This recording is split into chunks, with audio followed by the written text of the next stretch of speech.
अस्सलामु अलैकुम वरहमतुल्लाहि वबरकातुहू। क्या आप जानते हैं कि दिन से पहले रात क्यों होती है? यकीनन आप यही जवाब देंगे ना कि ये अल्लाह ताला का फ़ेल है, वो मालिक व मुख्तार है, जो चाहे वो करे।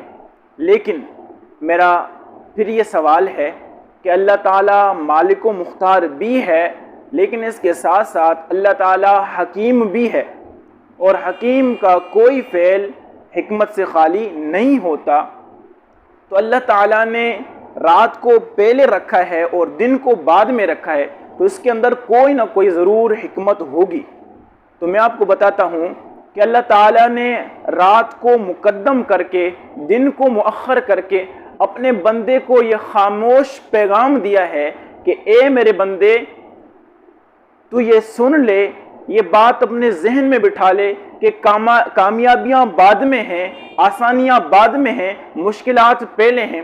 दिन का उजाला बाद में है, सुबह की रोशनी बाद में है, सूरज की तपश और गर्मी बाद में है, इससे पहले शब का अंधेरा है।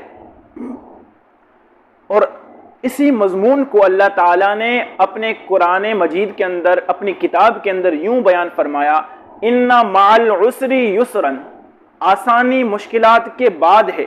लेकिन हम हैं कि कानून फितरत के भी खिलाफ जाते हैं और दीन इस्लाम के भी खिलाफ जाकर पहले आसानियों को तलाश करते हैं, और हकीकत इसके बरखिलाफ है। ये सिर्फ ख्याली दुनिया में ही हो सकता है, हकीकी दुनिया में इसका कोई तसव्वुर नहीं।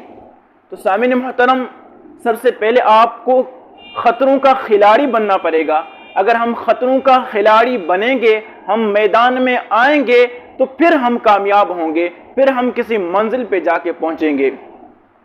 तो सामीन मोहतरम, हमें सबसे पहले ख़तरों का खिलाड़ी बनना पड़ेगा, हमें मेहनत करनी पड़ेगी। मेरा ये मानना है कि जो शख्स भी मेहनत करता है, कुदरत का करिश्मा उसकी दस्तगीरी फरमाता है, कुदरत का करिश्मा उसकी यावरी ज़रूर फरमाता है। दो मिसालें मैं आपको देने लगा हूँ। पहली मिसाल मशहूर आलिम अल्लामा तफ्ताज़ानी की है। वो फरमाते हैं कि जब मैं मुतव्वल लिख रहा था, उस वक़्त मैं एक मकाम पर पहुंचकर फंस गया। मुझे आगे कोई रास्ता नज़र नहीं आ रहा था। कई दिन मैं इसके अंदर गौर व फिक्र कर रहा था।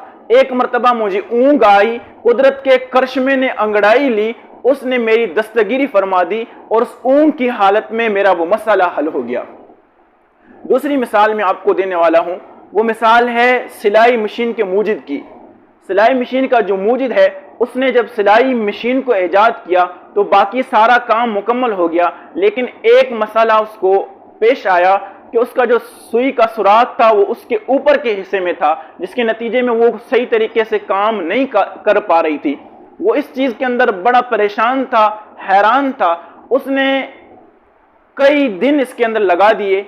एक मरतबा वो रात को सोया, ख्वाब के अंदर उसको नजर आया कि मैं किसी जंगजू कबीले के हाथ चढ़ गया हूँ। वो मुझे कह रहे हैं कि आप हमें सिलाई मशीन बना के दें, अगर आप नहीं बना के देंगे तो फिर हम आपको कत्ल कर देंगे।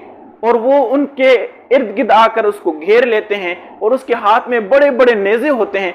वो उसके सामने करते हैं उसको चुभोने के लिए। जैसे ही वो देखता है कि उसके नेज़े के सिरे में सुराख है, फौरन उसकी आंख खुल जाती है। कुदरत का करिश्मा होता है, और उसको यहाँ से ये नतीजा मिल जाता है कि अगर इस सुई का सुराख अगर ऊपर जो है उसको नीचे कर दिया जाए तो मसला हल हो जाता है। तो हम भी अगर मैदान में निकलेंगे, किसी काम को करेंगे, कोई मुश्किल काम अपने ऊपर लेंगे, तो फिर अगर हम फंस जाएंगे तो कुदरत का करिश्मा होगा। अगर हम चाहेंगे तो चाहें कि बैठे बैठे हमारे साथ कुदरत का करिश्मा हो जाए, कोई मदद हो जाए, तो ये सिर्फ ख्याली दुनिया में होता है, हकीकत में इसका कोई तसव्वुर नहीं है।